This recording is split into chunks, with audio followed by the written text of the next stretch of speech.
Chris Martin, Coldplay. If you haven't yet, please hit that subscribe button. You know what it is. It's the subscribe button under this video. Hit that. There was a really cool interaction that I watched on my Patreon with BTS and Coldplay. If you're on my Patreon page, you can check that out. And I got a really good vibe from Chris Martin, the lead singer of Coldplay. So here we go. Chris Martin on Ellen. Sweet, Happy I think birthday. I saw those backstage. Yes, they gave them to me. Yeah. Because we gave you a present in private. Yes, you did. Yeah. And thank you so much. That was very nice. Can I tell him what you gave me? No. Okay. No. All right. No, of course you can, yeah. He gave me a guitar. He's too nice, Chris. Huh? He makes a joke, very quick, right? Very quick-witted. No, you can't tell them. Can I tell him what you gave me? No. I like that sarcasm there, and then right away he says, of course you can tell them. No, of course you can, yeah. He's too sweet, it seems like, to let that joke sit. Just in case Ellen, or the person he's speaking with, might take that the wrong way. I'm already getting nice guy vibes from Chris Martin. A guitar that was signed by him with lovely things on it and a beautiful guitar. Yeah. So I have to learn how to play now. Yeah. And just give it back in 6 months. Oh, okay. That would be- I didn't know you wanted it back. Oh, Okay. yeah, that was part of the deal. I see. Yeah. But it's And notice how even when he said no as a joke, he smiled, like he gave Ellen a warm, genuine smile, almost as an indicator to say, hey, I'm joking. Just in case you didn't know it was a joke. From what I've seen so far of Chris, this is only the first 10 seconds of this interview, but when I watched a past documentary of his, he always seems to have a smile on his face, and he wants to let people know that he cares about them. I see. Yeah. But it's got writing with my name on it and stuff. Yeah. It's special, it's personalized because Yeah. it felt better. Yeah. I love you for being here. Thank you. Do you remember? He's too sweet, man. He's so sweet. He's got this real charm about him that I'm noticing right away. It's like he flirts with you in this very innocent, charming way because he's kind of like disagreeing with you, but while he's disagreeing with you, he's also got this big, warm, genuine smile. So I think that's a part of his unique charm. He just seems like such a genuine person. Do you remember the first time we met? Was it Tinder?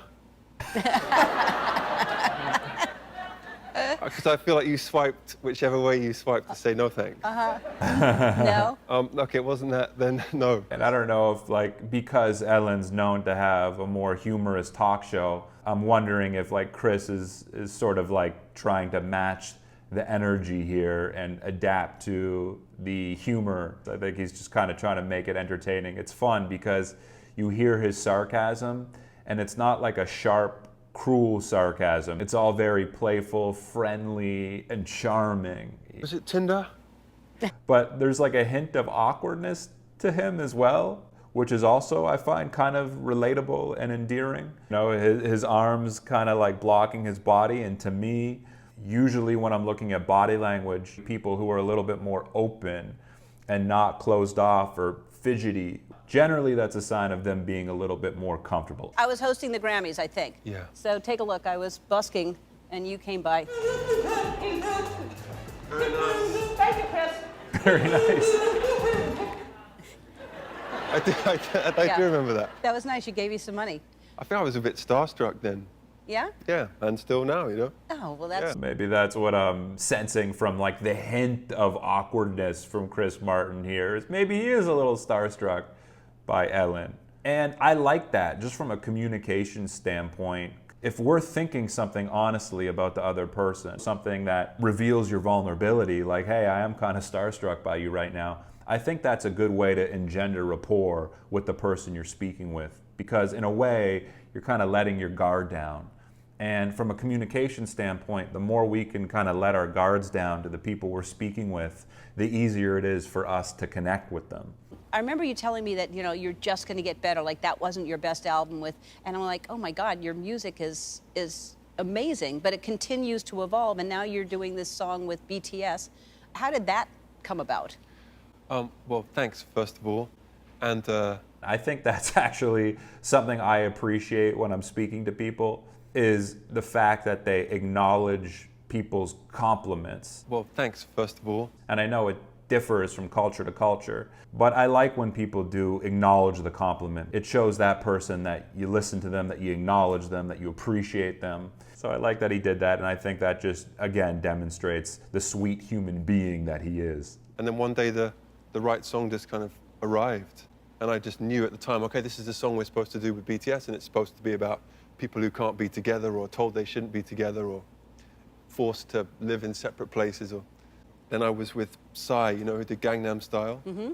So really my only Korean friends are Psy and BTS. Wow, okay. If there's anyone you want to be friends with in Korea, it's those people. But it was great to go, it was cool to see how their life is. You know, it's a very different kind of band to us. Yeah. And it's much more disciplined in a certain way. Mm-hmm. So none of us would ever have, maybe our bass player would have been handsome enough to be in a boy band, but the rest of us, no. It's interesting when he delivered that quote-unquote humble message.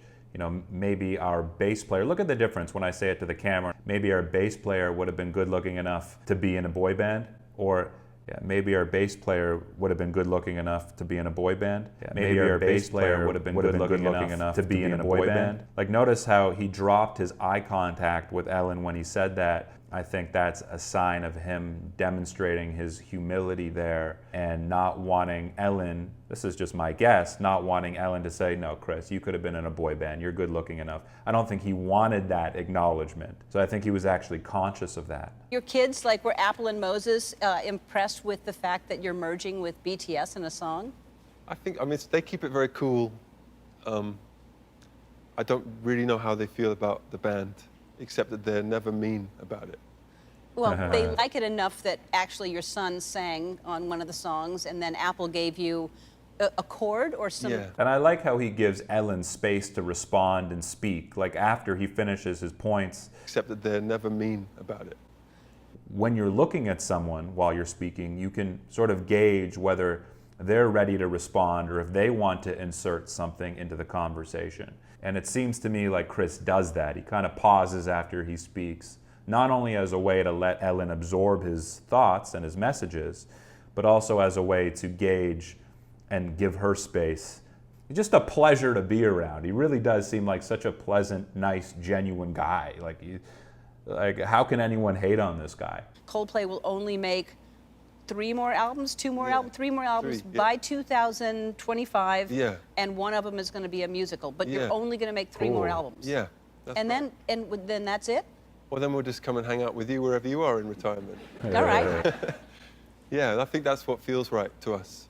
I think we'll... That's cute. Like, that's a part of his charm. I like that. He's kind of like trying to bring her into the conversation. Well, then we'll just come and hang out with you wherever you are. I am actually liking Ellen's energy in this interview. Maybe Chris, being the genuine person he is bringing out more of a mellow, calm nature in her. I often find that when you're around people who are just themselves, they're genuine, they don't seem to be putting on a persona, it kind of helps you in a way drop any sort of mask that you may feel like you need to put on.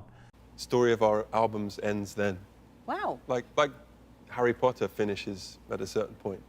You're taking a lead from Harry Potter. You're Always. in your career. Yeah. I see. And then one's going to be a musical. I hope so, yeah. East Side Story.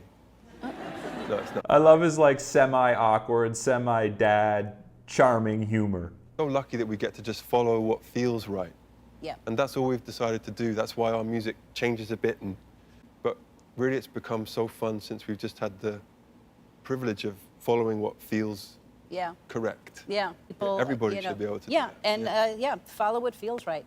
All right, Coldplay's new album. He's like kind of like swaying back and like really looking and like taking in those words. You know, should be able to do yeah, that. and follow what feels right. You know, a sign of his, again, just presence and him just being genuine and caring about people and taking you in, like taking the moment in. Music of the Spheres is available now. He treats others like humans. My opinion remains the same from the beginning about the fact that he just seems like a genuinely sweet guy who would be like just really cool to hang out with. Yeah, I'm a fan of Chris Martin. Guys, if you want to watch my uncut reaction and analysis, all you need to do is click on my Patreon link below. Other than that, my name is Max. I will catch you soon. Peace.